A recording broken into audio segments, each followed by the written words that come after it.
What's up, consumers? So I have my GoPro attached to my tripod. It's for a phone, but it fits just right. So I love spring action items because it's being held in place by a spring right now.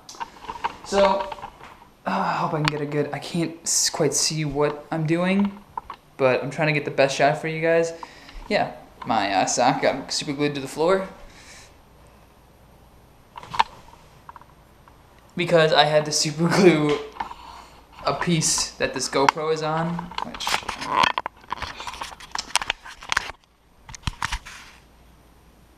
this right here, this little knob wasn't screwing in all the way, so it was just a piece of metal with 3 legs. Right.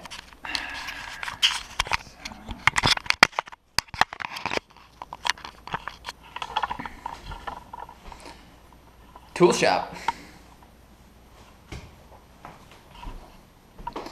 So I got a new device, a VR device that I opened the other day, and it's pretty cool. I got a game. There's a sheet that comes with it that has all the lists of the games you can play. Now it's just fucking killing zombies. Hometown Zombies VR. This big, bulky piece of plastic. Whoa! It's like you're super drunk when you're looking through just the lenses. Whoa. Okay. Drunk goggles. Those things are fun to use.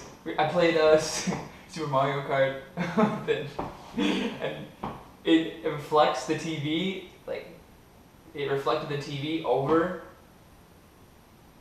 to the right, so I was actually looking at the wall, but I was able to see the TV from the angle. So I was like standing at the wall and playing Mario Kart with people. Yeah, I also got a wide shot lens for my Canon Vixia. It's by it's Exit. Video is exiting your, or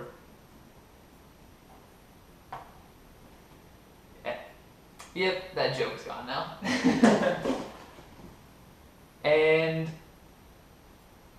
I went to see a band last night too, but I didn't get to see them. We missed them. It took 4 hours to get there, 4 hours. And it was last minute. My cousin called me up. She's like, "You want to go see a band?" I was like, "Okay. Let me just put my slow cooker away and cook that tomorrow." So, Steady Flow, they're a funk band. They sound great.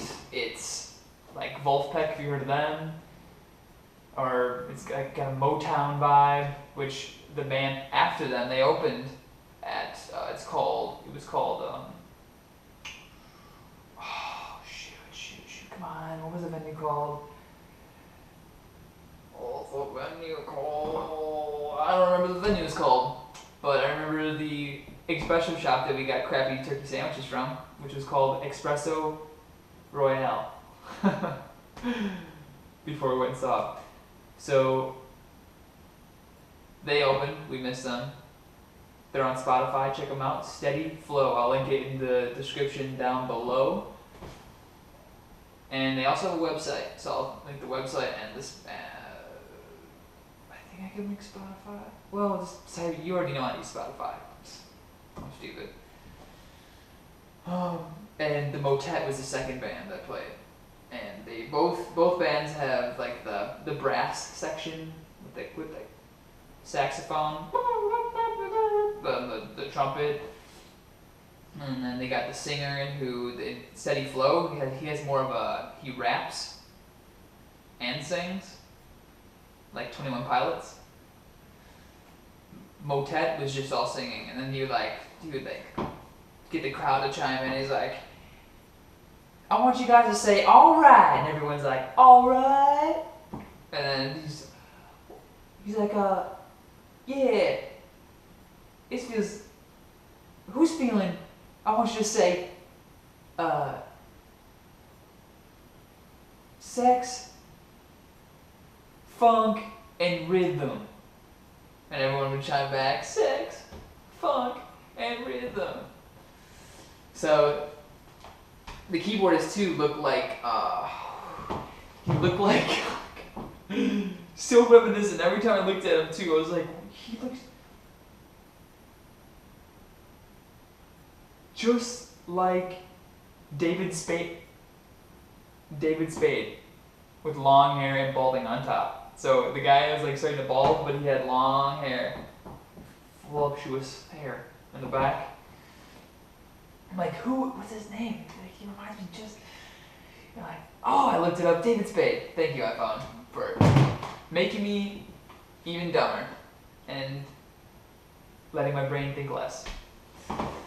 So they played, and the keyboardists used a tube, and I learned how Daft Punk distorts their voice in some of their songs, and it gives like a wah wah wah wah wah, like a stringy tubey sound, and they literally shove a tube in their mouth and like talk through it while playing the keyboard and using knobs and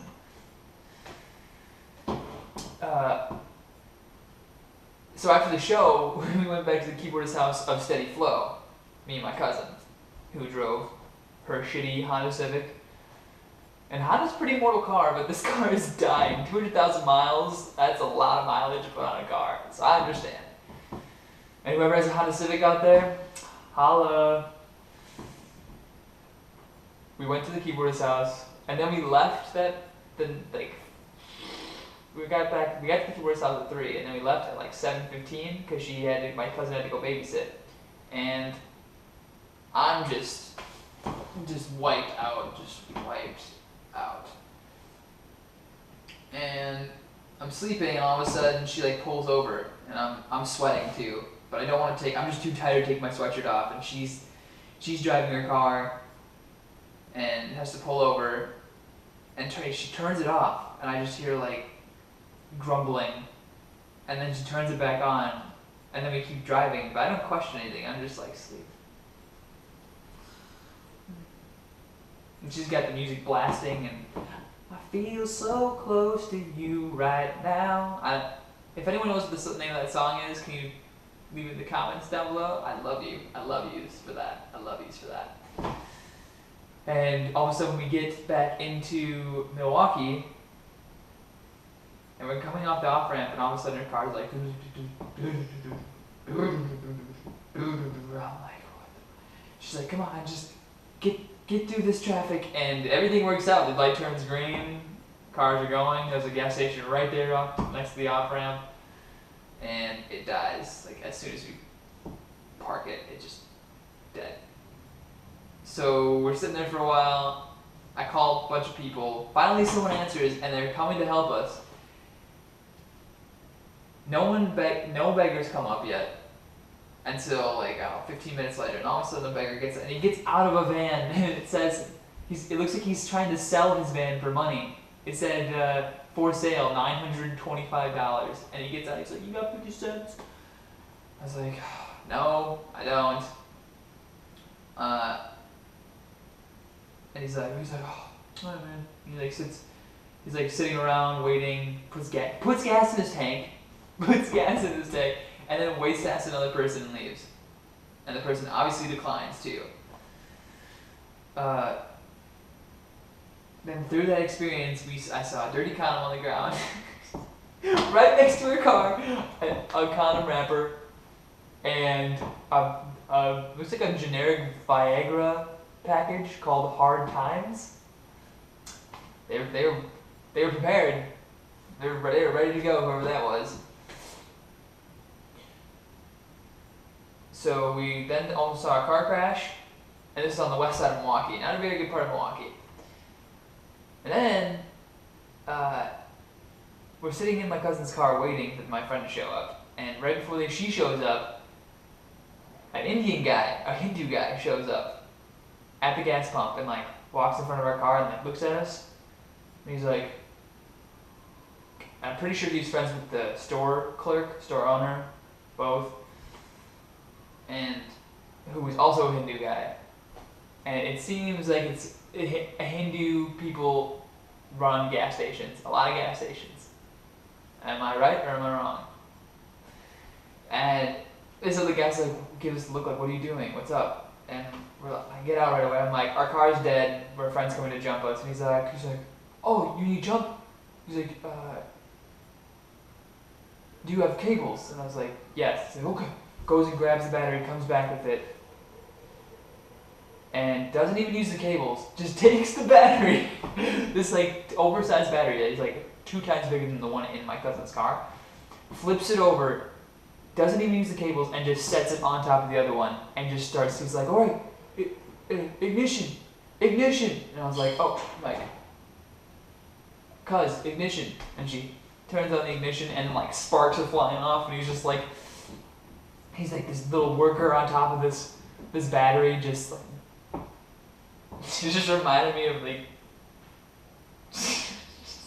a ghetto genius. That's what we call him. And he all of a sudden booted up her car by doing that, by just like sandwiching 2 batteries together. And then looks at the car, says that the alternator looks shot, the water pump looks shot, and then he goes, here, you just take my battery. It'll get you where you need to go. More power. It's like, okay, all right. Usually, and then usually after you have to give. Giving, when someone gives, it's just business. It's a good business. And he's like, he's like, have my battery. Do you have money? Can you pay for it? I'm like, no. We have 4 pockets, all of them are empty. And he's like, okay. He's like, I have $3. $3 that I need to support. And I'm like, oh, now he's trying to guilt trip us. Who knows if he actually has $3? Who knows if he actually works over in this apartment that he pointed at, or lives over in this apartment, because that's where he said he lived. But the ghetto genius saved us. He put the battery in, but it was too big for the latch that holds the battery in place. You couldn't put the latch over it, so it was sitting there, and it was going to touch the hood. So he's like, you have rubber mat? I'm like, yeah. What do you need that for? He's like, battery. And I was like, what? So he's going to use this to ground the battery so it doesn't touch the hood and electrify it, and then electrocute us if we touch it. So he puts this mat from the car on top of the battery and then closes the hood. And that was it. We drove off, and my cousin's car still sputtered a little bit. Her speedometer didn't even work, so we could have been going 50 miles an hour in a 20. We would have noticed that. Okay, we just didn't care if we were going that fast. But if we were going over the speed limit by like 10 miles an hour, it would have been hard to know. So, yeah. Dropped us off. I got dropped off, and she just sputtered away.